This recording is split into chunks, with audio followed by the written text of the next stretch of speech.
নমস্কার বন্ধুরা, ফুড ক্যানভাসে আপনাদের সবাইকে স্বাগত।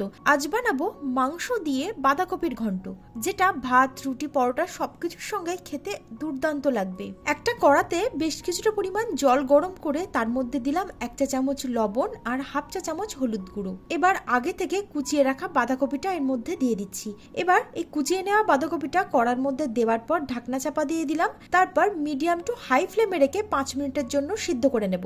5 মিনিট পর ঢাকনাটা সরিয়ে আবারও একটু নাড়াচাড়া দিয়ে ফ্লেমটাকে বন্ধ করে দিলাম। এবার এটাকে ছেঁকে নেব আর এক্সট্রা যে জলটা আছে সেটা ফেলে দেব। এবার একটা কড়ার মধ্যে দিয়ে দিচ্ছি 4 টেবিল চামচ সর্ষের তেল। তেলটা গরম হয়ে গেলে এর মধ্যে ফোড়নের জন্য দিচ্ছি 2 শুকনো লঙ্কা আর হাফ চা চামচ গোটা জিরে। ফোড়নটাকে লো ফ্লেমে রেখে কিছুক্ষণের জন্য ভেজে নিচ্ছি। তারপর এর মধ্যে দিলাম মিহি করে কুচিয়ে নেওয়া 2 পেঁয়াজ। পেঁয়াজটাকে মিডিয়াম ফ্লেমে রেখে ভেজে নিতে হবে, খুব বেশি লাল লাল করে ভাজার কিন্তু প্রয়োজন নেই। পেঁয়াজটা ভাজা হয়ে যাওয়ার পর এর মধ্যে দিচ্ছি 1 টেবিল চামচ আদা, রসুন আর কাঁচা লঙ্কা বাটা।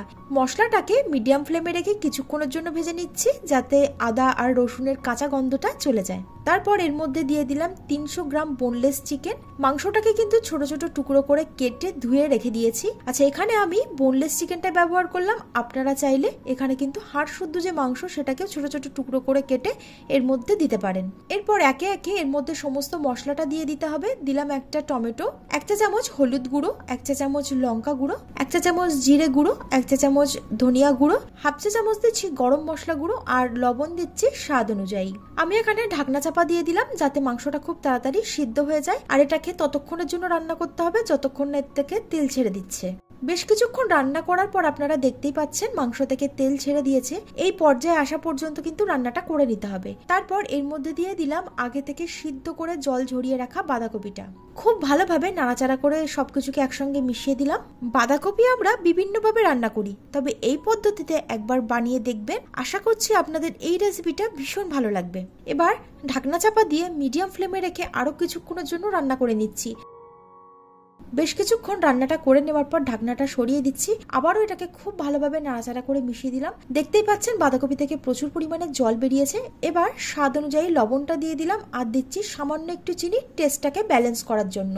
আবারও এটাকে খুব ভালোভাবে নাড়াচাড়া করে মিশিয়ে দিলাম। তারপর লো টু মিডিয়াম ফ্লেমে রেখে রান্না করতে হবে যতক্ষণ না এই বাঁধাকপির মধ্যে যে জলজলে ভাবটা আছে সেটা শুকিয়ে যাচ্ছে।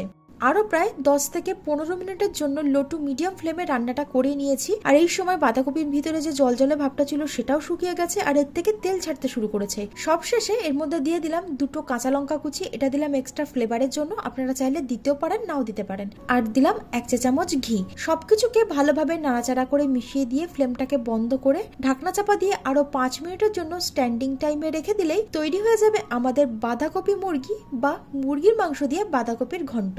আশা করছি আজকের এই রেসিপিটি আপনাদের খুব ভালো লেগেছে। যদি ভালো লেগে থাকে তাহলে একটা লাইক আর শেয়ার করার অনুরোধ রইল। আজ তবে আসি, আবার হাজির হব নতুন কোনো ভিডিও নিয়ে। আপনারা ভালো থাকবেন, সুস্থ থাকবেন। ধন্যবাদ।